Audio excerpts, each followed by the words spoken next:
Estou aqui fazendo uma breve reflexão, Salmos 4, Salmo de Davi, confiança na angústia. Este salmo foi escrito por Davi enquanto fugia para salvar a vida, na rebelião do seu filho Absalão. Ele acabou se tornando um hino que os judeus costumavam cantar, como uma canção vespertina. É possível imaginar as circunstâncias que o cercavam quando Davi o escreveu. Um sentimento de mágoa, decepção, vergonha e opressão dominavam sua mente. O seu belo filho Absalão, apoiado por um homem da sua confiança, do mais alto escalão do seu governo, proclamou a deposição do rei e declarou-se rei em seu lugar. Esse homem era o conselheiro de Davi, Aitofel. Voltou-se contra Davi e ainda instigou o filho de Davi contra ele. Para salvar sua família, filhos, filhas, genros, noras, netos, servos e servas, Davi foi obrigado a fugir. As tropas de Absalão o seguiam, pois seu filho queria ter a confirmação da sua vitória sobre o seu idoso pai. É curioso a luta pelo poder, por dominar, por mandar, porque era o reinado, naquela época era o reinado. Mas Absalão não havia sido escolhido por Deus. Não era Absalão quem deveria dar continuidade ao reinado. Deus deveria escolher, assim como Deus escolheu Davi, porque a escolha de Deus é sempre melhor. Deus sonda e esquadrinha o coração. E Davi, ele sofreu muito por consequência de suas escolhas erradas, dos seus pecados. Mas Deus nunca o abandonou. Deus perdoou Davi. Mas as pessoas não entendiam isso. Davi de fato era segundo o coração de Deus. Com tudo que ele fez de errado, ele temia Deus, ele amava a Deus, ele era humilde, ele reconhecia seus pecados. Ele deixou um legado muito incrível e lindo para nós hoje. Eu admiro muito o rei Davi.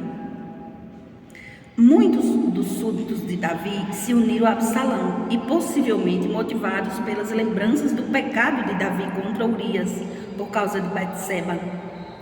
Desejavam que a justiça humana fosse feita, ignorando completamente o perdão divino. Sobre Betseba, é claro que Davi pecou, é claro que Davi errou, mas na minha opinião eu acho o pecado de Betseba pior do que o de Davi, no sentido de que Betseba foi tomar banho sem roupas, ao ar livre, e ela sabia que aquele local ali poderia ser visto por Davi ou por qualquer outra pessoa, era ao ar livre. Claro, naquele tempo não tinha biquíni, não tinha maiô, mas por que ela foi tomar banho ao ar livre? Por que ela não tomou banho dentro da sua casa? Claro que ela sabia que ela era linda. E quando Davi o chamou, é evidente que Davi não forçou e não obrigou a nada. Ela cedeu. Portanto, Betseba foi mais errada do que Davi. De fato, os dois erraram, mas Betseba foi mais errada do que Davi. Davi passou uma situação muito difícil para um homem. E ela acabou instigando, estimulando a pecar. Por isso eu acho que foi pior o pecado de Betseba. Depois Deus perdoou, abençoou os dois, abençoou o filho. Mas até então, o pecado deles foi assim muito terrível. E depois do adultério foi o assassinato, né? Mais grave ainda. Aí um abismo chamou outro abismo. E Davi passou uma fase da vida dele cego. Naquele momento ele estava cego. Ele só voltou a enxergar quando o profeta Natã foi repreender. Aí ele enxergou, ele olhou para dentro de si e enxergou, mas naquele momento Davi estava cego, porque o pecado cega. Mas Deus perdoou Davi e não apagou a consequência do erro, porque Deus não apaga. Deus perdoa o pecado, mas não apaga a consequência do erro. A pressão para que Davi renunciasse ao trono era grande, e ele o teria feito se não tivesse dúvidas do risco que sua família corria, pois conhecia muito bem o caráter do seu filho Absalão. Também pelo fato de ter sido separado por Deus para reinar sobre Israel, pesava sobre seus ombros o compromisso assumido com o Senhor no passado. Davi não poderia desistir dele sem se sentir culpado. Foi nessa situação de tremenda pressão que Davi escreveu este poema, mostrando que confiava no Deus que o escolhera para ser rei em Israel. Ele tinha plena certeza de que era amado por Deus e de que suas orações eram ouvidas e atendidas por ele. Baseado no amor de Deus e confiado na sua proteção, Davi cantava ao Senhor dizendo: em paz também me deitarei e dormirei, porque só tu, Senhor, me fazes habitar em segurança. Quando os problemas e dificuldades da vida a oprimirem, você deve lembrar-se de que também tem um Deus que a ama e protege. Então, ao chegar à noite, deite-se e durma sossegada, porque o Senhor é a tua segurança. Ore sempre antes de dormir. Entrega tua noite ao Senhor, agradeça pelo teu dia, confesse os teus pecados. E a cada dia mais e mais você vai conhecer esse Deus, o seu perdão e o seu amor. Deus está sempre pronto para te ouvir, te perdoar, te abraçar. Ele te ama muito. Que Ele te abençoe.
Eu gosto muito de meditar nos Salmos.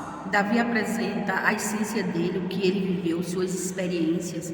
E ele escreveu inspirado pelo Espírito Santo de Deus. Agora, nesse momento, eu estou lendo Salmos 18, dos versos 29 a 33, que diz assim: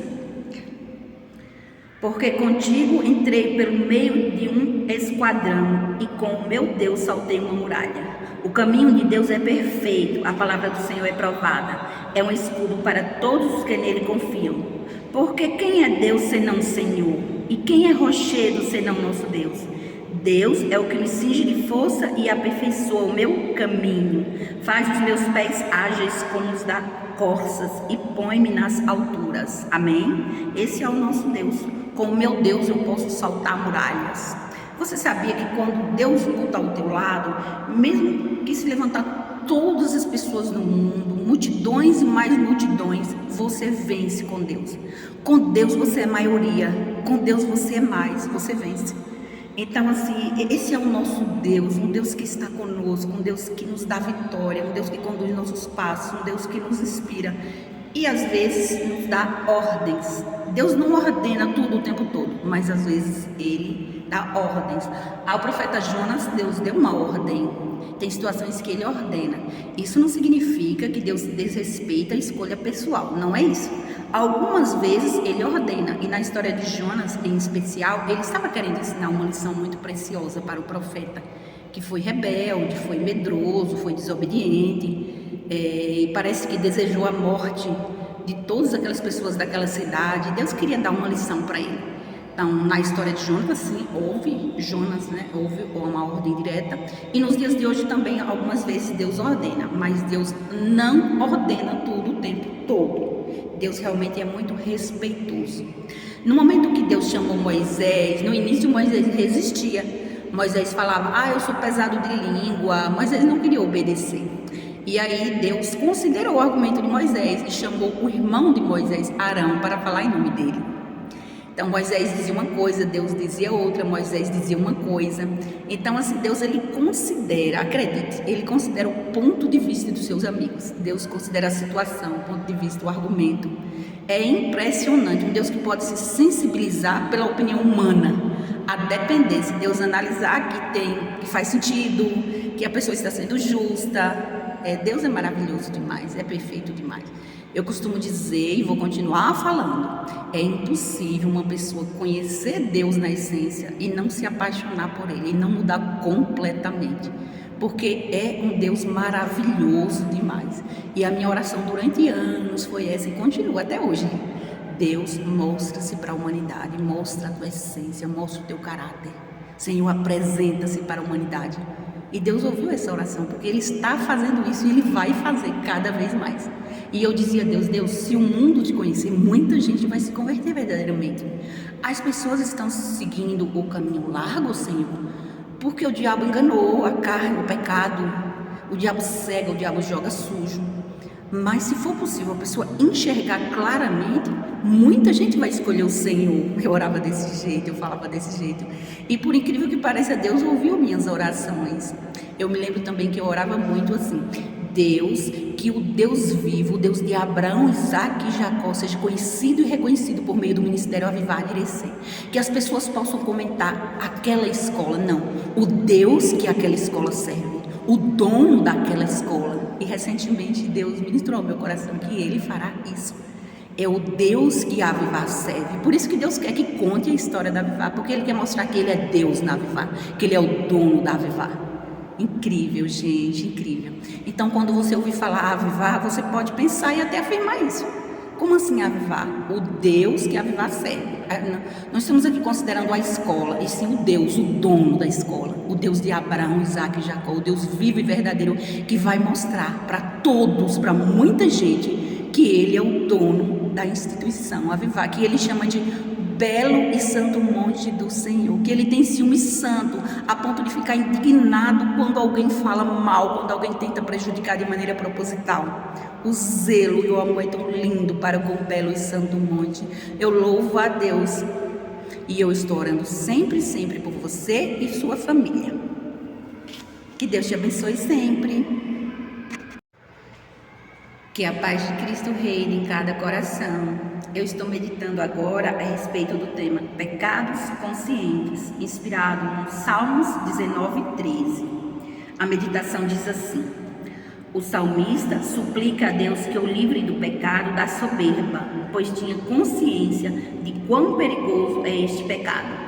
Soberba significa presunção, e aplicando este sentido naquilo que Davi escreveu, poderíamos traduzir as suas palavras da seguinte maneira: também, meu Deus, livra-me de cometer pecados conscientemente, presumindo que o teu amor e a tua graça me perdoarão sempre.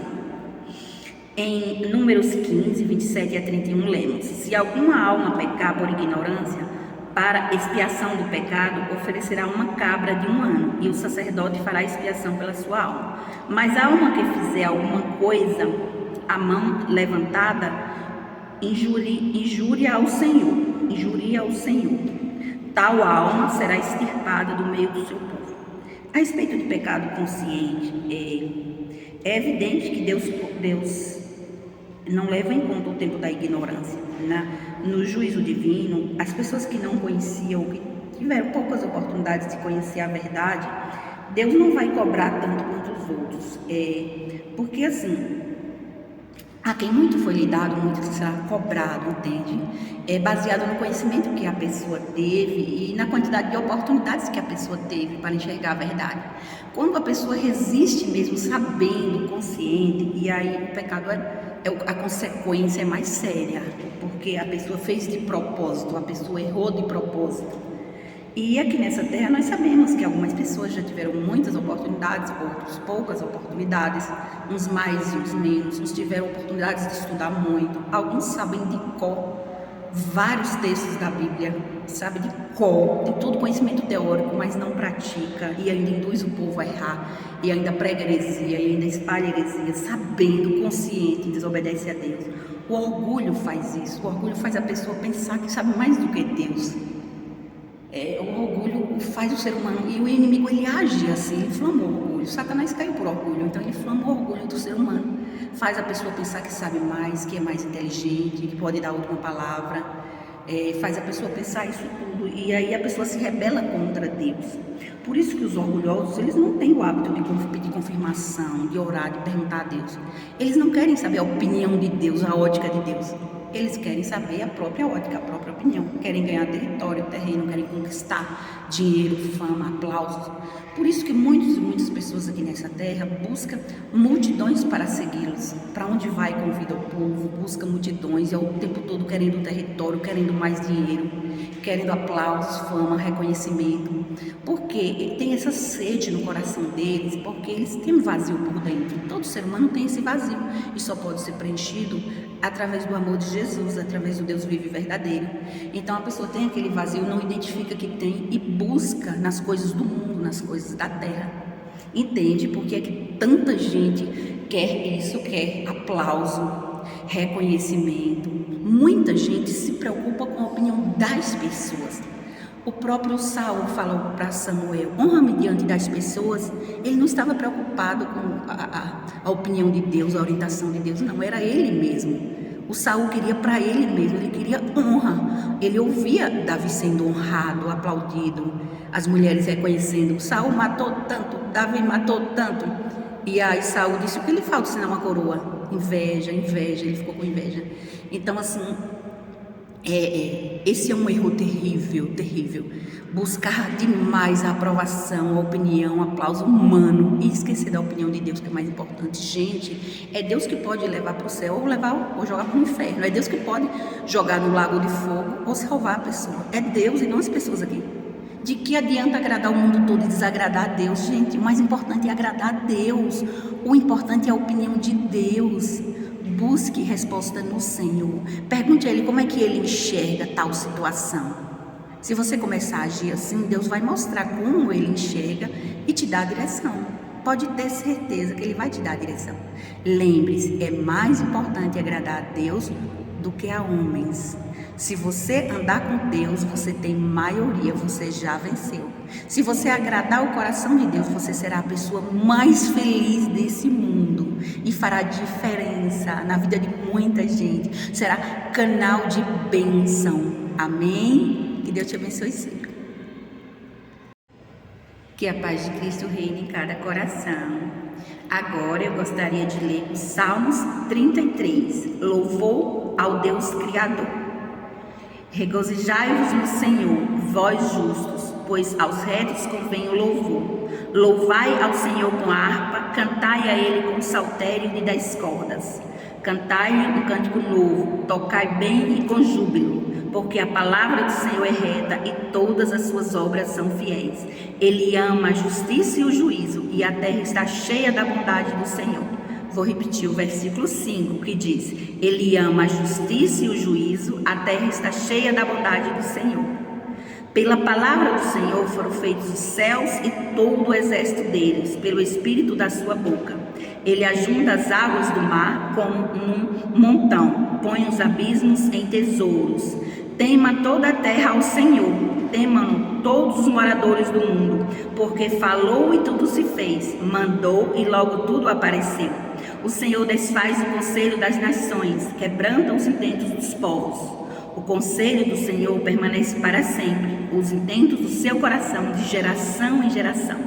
O versículo 12 diz: Bem-aventurada é a nação cujo Deus é o Senhor, e o seu povo ao qual escolheu para a sua herança. Bem-aventurado é o Brasil, que é do Senhor Jesus.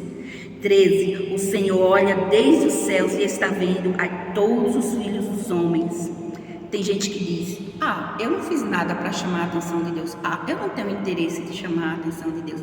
Independente de fazer ou não, de interesse ou não, o fato é que todo mundo chama a atenção de Deus. Deus está olhando o comportamento de todos os habitantes do planeta Terra. Você acha que Ele não iria olhar para o seu? Você acha que Ele não iria olhar para a sua família? Você acha que Ele não iria considerar tudo o que você fez? O esforço, sim, a dedicação em fazer o bem, em estudar, ensinar o que é certo. Quer queira ou não, você chama a atenção de Deus, sim. E Deus está fazendo intervenção na história da humanidade. Ele está acompanhando, julgando, chamando, analisando, ensinando todos os habitantes do planeta Terra, dando oportunidades, dando tempo ao tempo, Portanto, quer queira ou não, eu chamo a atenção de Deus, você chama a atenção de Deus e todas as pessoas da terra. Porque Deus está acompanhando tudo bem de pertinho. Ele conhece os segredos do coração de todas as pessoas da terra. O versículo 14 diz: do lugar da tua habitação contempla todos os moradores da terra. Versículo 14. E o 15: aquele que forma o coração de todos eles, que contempla todas as suas obras. Não há rei que se salve com a grandeza de um exército, nem o homem valente se livra pela muita força. O cavalo não garante a sua segurança, não livra ninguém com a sua grande força. Eis que os olhos do Senhor estão sobre os que o temem, sobre os que esperam na sua misericórdia. Versículo 18. Eis que os olhos do Senhor estão sobre os que o temem. Sabia que a pessoa que teme a Deus é muito preciosa aos olhos do Senhor? O temor a Deus atrai assim a sabedoria. Quem teme a Deus tem discernimento. Quem teme a Deus agrada o coração de Deus. Quem teme a Deus tem vontade de acertar. Então é maravilhoso demais. E Deus está ouvindo. A oração de um justo pode muito em seus efeitos. Ele está ouvindo aquele que teme ao Senhor. É muito precioso aos olhos de Deus. Obedecer a Deus é importante demais para Ele. Deus considera muito os filhos que tentam obedecer, que pedem a graça de Deus, que confessam os seus pecados, que se arrependem, que tentam mudar. Isso agrada muito o coração de Deus. O versículo 19 diz: para lhes livrar as almas da morte e para os conservar vivos na fome. A nossa alma espera no Senhor. Ele é o nosso auxílio e o nosso escudo. Versículo 20.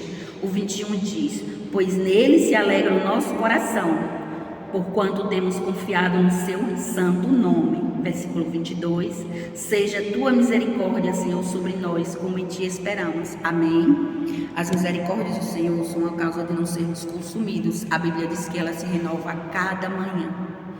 Em relação à graça de Deus, não existe classificação de graça de Deus. Você sabia que a graça de Deus é especial para todos e só existe a graça de Deus especial? Não existe graça comum, graça especial, hipergraça, mega graça, não. Existe a graça de Deus que é especial para todos. Então, classificação da graça de Deus é heresia. Não tem isso na Bíblia e não tem isso nas entrelinhas das páginas da Bíblia. A graça é especial e é para todos. É assim. A palavra de Deus é assim. E a graça de Deus está aí, disponível para quem quiser. A pessoa que Deus ainda não bateu o martelo, a pessoa que Deus ainda não julgou, não decidiu, está livre para escolher.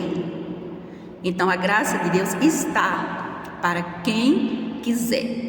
Eis que estou à porta e bato. Se alguém abrir, entrarei e cearei com ele. Se abrir, a pessoa pode trancar o coração, abrir ou fechar. Então todas as pessoas podem escolher. Você pode escolher, você pode servir esse Deus, você pode querer conhecer a esse Deus e você pode ser uma pessoa bem-aventurada, mais que feliz, porque eu posso garantir para você que vai valer a pena. E coisa é quando começar esse avivamento. Será um rebuliço tão grande, será tão lindo. Você sabia que a terra vai ter algumas semelhanças com o céu? Algumas semelhanças. Como diz a oração do Pai Nosso: seja feita a tua vontade, assim na terra como no céu. A vontade de Deus, a conexão de Deus, a interação de Deus com o ser humano. É exatamente como está escrito em Apocalipse 21, um novo céu e nova terra. É como uma nova roupagem para a terra, você entende? Um tempo diferenciado, e nós vamos chegar lá. A história está caminhando para esse período maravilhoso. A história está caminhando, nós vamos chegar lá. Você já parou para pensar, é possível se cumprir tudo da Bíblia, menos os 2 últimos capítulos? Não é possível, não é verdade? Como é que vai cumprir tudo, menos a melhor parte? Então, a história está caminhando para Apocalipse 21 e 22, e chegaremos lá. Você quer chegar lá também? Você quer somar com Deus? Você quer aprender mais? Você quer andar mais juntinho dEle? Você quer agradar o coração de Deus? Então, ore, jejue, busque a face do Senhor, acompanhe essa história, porque o próprio Deus quer que as pessoas olhem para a cidade de Irecê, de onde tudo vai começar. O próprio Deus chama a atenção das pessoas para que olhem para Irecê. Deus decidiu começar tudo através de Irecê. Deus decidiu começar a limpeza a partir de Irecê. E glória ao nome dele por isso. Deus sabe todas as coisas, não é verdade? Ele decidiu isso, glória a Deus e aleluia. Ele sabe o que é melhor para nós. O meu coração está muito feliz hoje.